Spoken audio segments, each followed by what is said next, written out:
Bismillahirrahmanirrahim.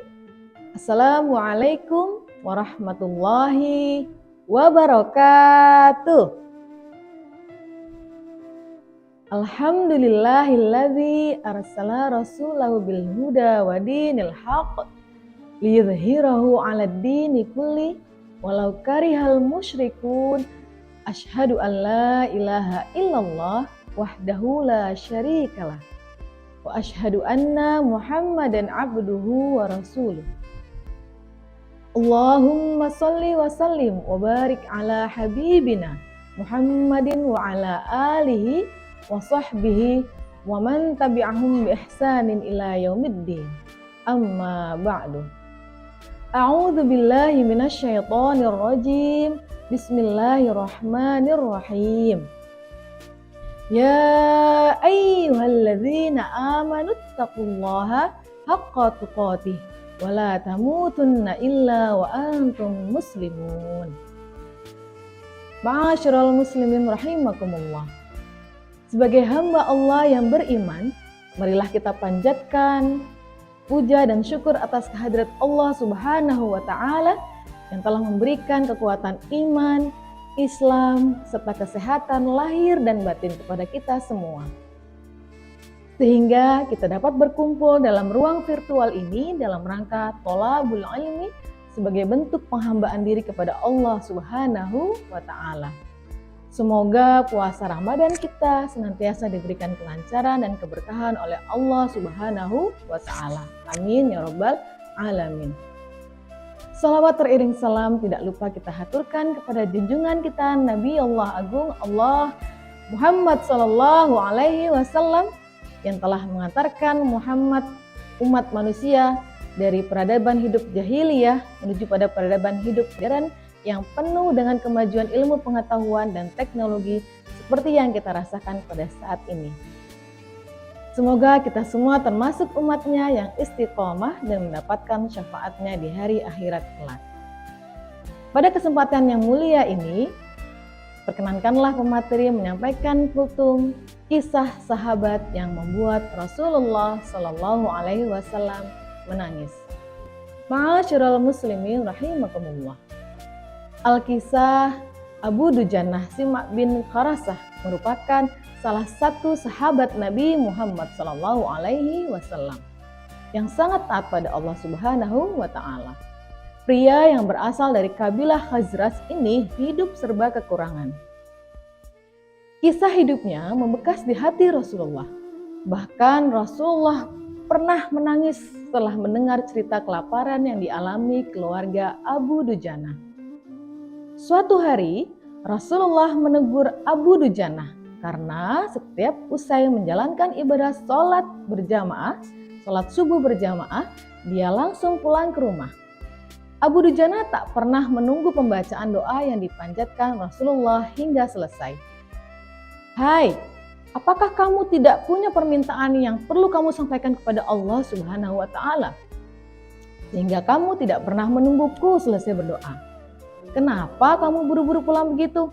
Ada apa? Tanya Nabi. Ya Rasulullah, kami punya satu alasan, jawabnya. Apa alasanmu? Coba kamu utarakan, perintah Nabi. Begini, rumah kami berdampingan persis dengan rumah seorang laki-laki. Di atas pekarangan rumah milik tetangga kami, terdapat satu pohon kurma menjulang. Dahannya menjuntai ke rumah kami. Setiap kali ada angin yang bertiup di malam hari, kurma-kurma tetangga kami tersebut saling berjatuhan dan mendarat di rumah kami, kata Abu Dujanah mulai bercerita. Ya Rasul, kami keluarga orang yang tidak berpunya. Anakku sering kelaparan, kurang makan. Saat anak-anak kami bangun, apapun yang didapat mereka makan.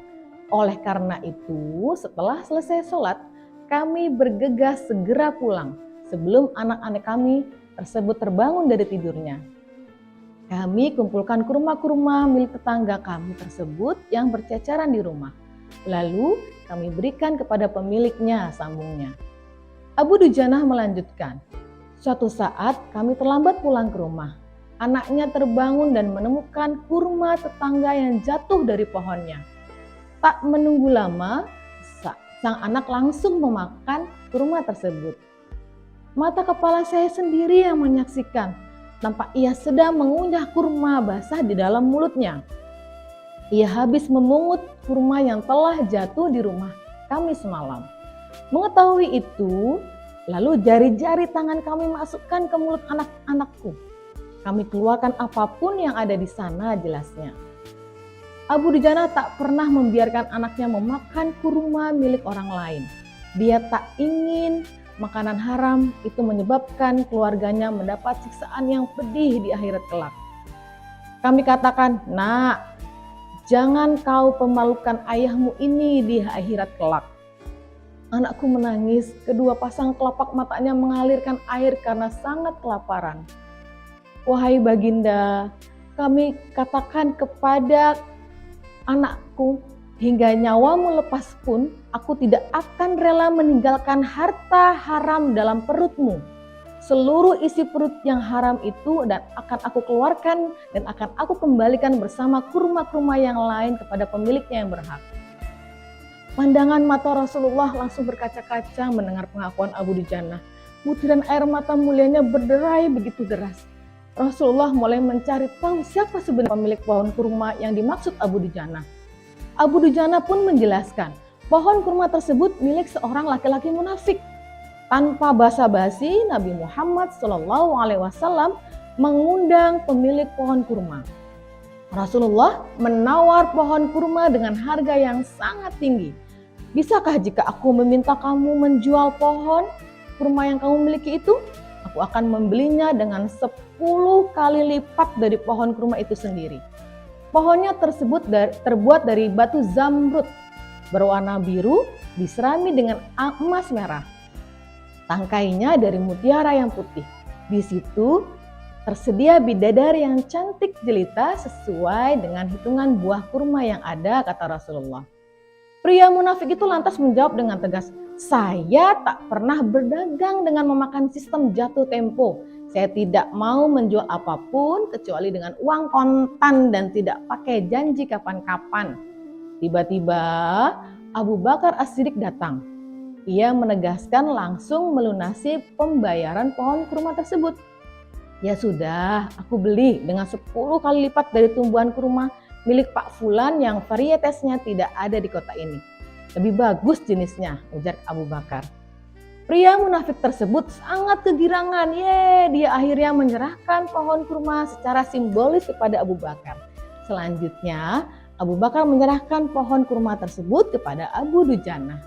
Demikianlah kisah teladan sahabat Rasul yang bernama Abu Dujana. Ma'asyiral muslimin rahimakumullah, ada 2 pesan hikmah yang terkandung dalam kisah Abu Dujana yang patut kita teladani bersama. Pesan yang pertama adalah, sebagai orang beriman dan bertakwa, kita harus menjauhkan diri dari perkara yang haram agar hidup kita selamat di dunia dan akhirat. Dalam Quran surah Al-Baqarah ayat 168, Allah Subhanahu wa taala berfirman, "A'udzu billahi minasy syaithanir rajim.